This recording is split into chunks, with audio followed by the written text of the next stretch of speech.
you know, among other things, which is a basic one. Now, still on the issue of GMO. So GMO is emotive, it is divisive, it is controversial. But one thing that has been political in this country is maize and its importation. I want us to listen to, once again, Moses Kuria when he talked about the importation of maize in the country, that again has us talking. We are satisfied that we have enough maize in this country, our staple food. Tomorrow I'm signing a gazette notice to allow for importation of up to 10 million bags of maize, duty-free, for the next 6 months until we achieve food security. Because that is our cardinal responsibility as government.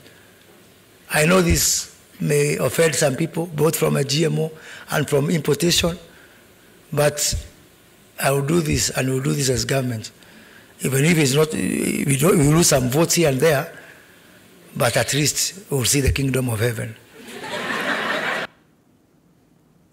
So, Francis, by the way, this story of importing maize, importing sugar, these are all, there's a pattern in this country with respect to this, right? Very familiar. Yeah. And by the way, if you track back the history of major scandals in this country, they revolve around two things: sugar, maize, and maize, very often.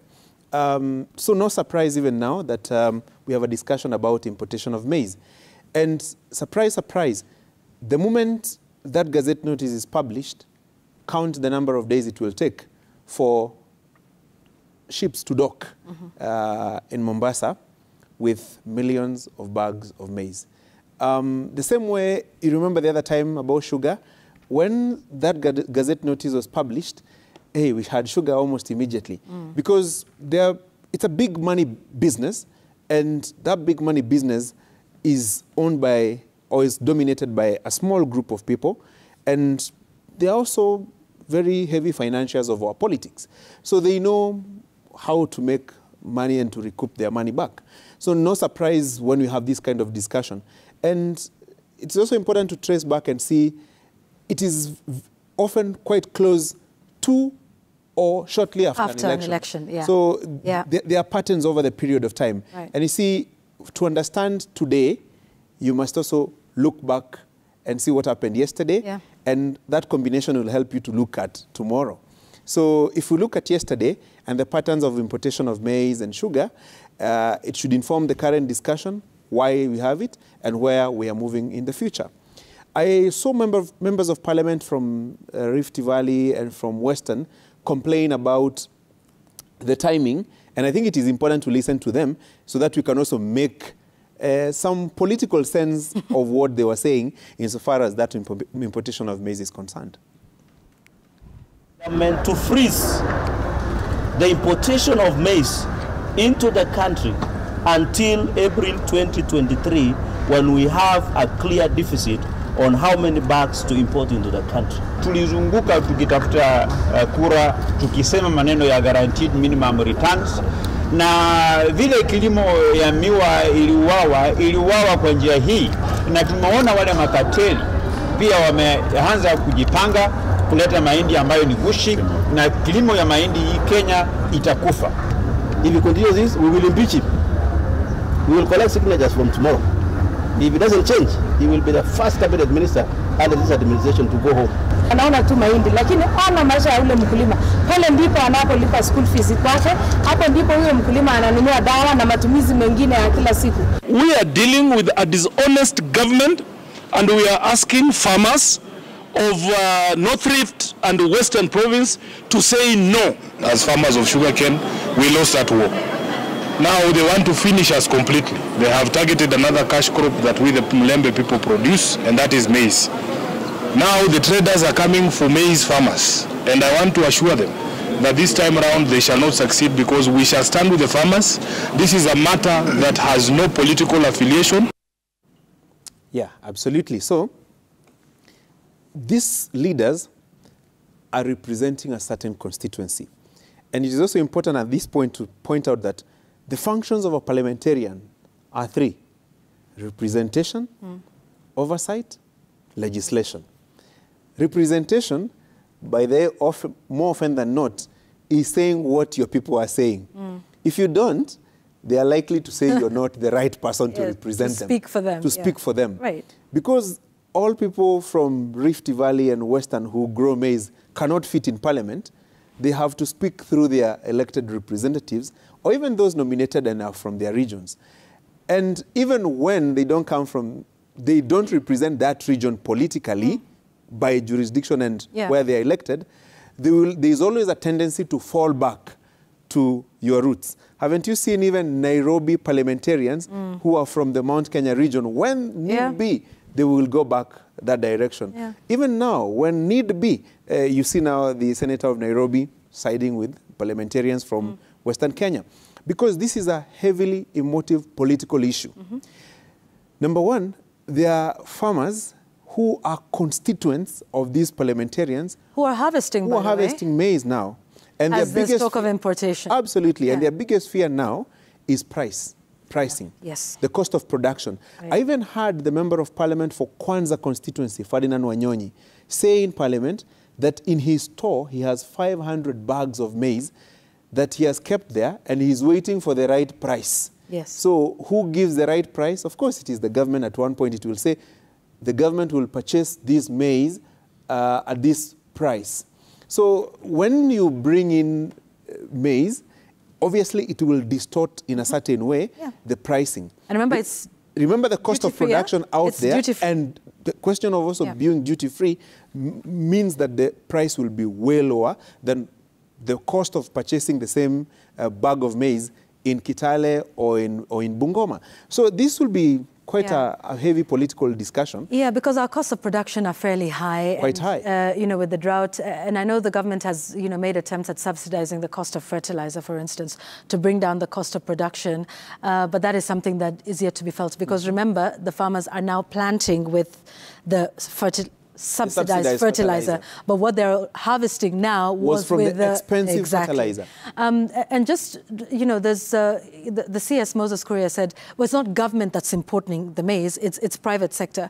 But I think one of the key questions to answer is who will be importing that maize. But at the same time, because, you know, it's private sector, but who are those importers? And what is the process? And what is the process? And number three, you see, it's not just a private sector issue. Yeah. It is also a taxpayer's issue, because if it will be duty-free, it means there's an income, that the government that there's some revenue that the government would have generated from those from that importation that now will not be there. So it is also a public affair, much as it is a private question. Fair enough. So those two things must go side by side, and that explains the anxiety, the worry of these parliamentarians. And they know, well, if they don't speak about it, they will have nowhere to go. Because if they allow it to silently happen, back home, they will be asked, so where were you when this happened? Linus? You see, we need to say difficult things. One of them is the role of maize in corruption in this country. Maize sector is the training ground for corruption. That's where the interns of grand corruption actually go for the first test of how it's done. That is why there's this cycle that attaches maize and sugar importation to election cycles. You go back to whichever election, except the 1988 Mlolongo one, post. All of them, you will find there'll always be a crisis that then leads to let's import maize. And by the way, it's not the first time that a ship is competing with the publication of a Gazette notice.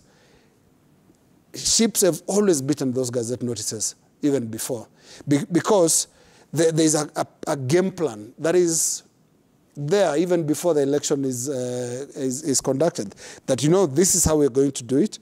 You're going to bring this amount of maize, because politicians know that maize is a standing need. It's our staple.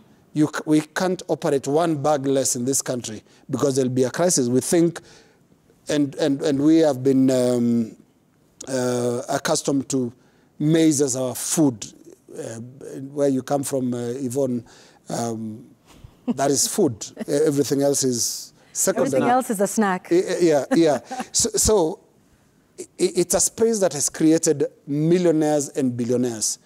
Politicians know themselves. If you've passed through the Ministry of Agriculture, if you've passed through the National Cereals and Produce Board, if you've played with people that are close by there, your wealth today, your fancy home, you are basically almost everything around you has everything to do with maize. Yeah.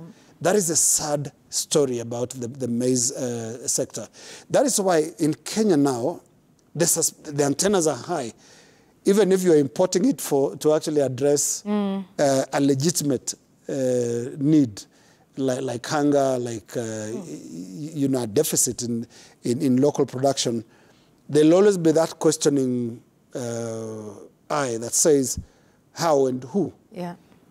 And why not? Yeah. We asked a simple question here. What is the process? Who is the importer? Who is importing the 11 million bags, is it? 10 million. 10 million bags. Yeah. Who is importing that? Can you give us the manifest? Give us the details. Make it open. Declare it. Which was why there was a lot of concern about the shipment that arrived in the country, and then we're told actually no, that's by WFP, and because we've been here before, and so we're very sensitive anytime we hear something like that, and sometimes that leads to misinformation, sometimes speculation, right. And who can blame us? We've been here before. And it was interesting to see those members of parliament really agitating. Yeah. They do it for two reasons. One, very genuine. They come from these areas that are directly affected by this issue of. If you import maize and they have harvested, then you actually, like you said, Francis, the question of pricing is affected. Distorted, yeah. But if you just dug through our archive materials again, not long, just go back to 2018, when this issue was also a big problem. I remember a Senate committee, if you, Francis, you remember, that went to Eldoret, and the locals there, local farmers were very, very upset with just the pricing and the glut. There was glut at the time, and they can't find a market for their maize. So are politicians genuine in resolving the maize issue, or are they shouting to be noticed by whoever is in control of the dynamics at the moment? Because you see, unfortunately, maize has been big enough and quite accommodating to political players, whether they're in government or opposition. Yes. And like I said, it is our training ground. That's where corruption interns relax. As we united by maize. As we say in the press, time will tell, and we shall see, when this maize comes, who will have brought it, at what cost, and, what happens. So, gentlemen, shall we leave it there? Yes. So,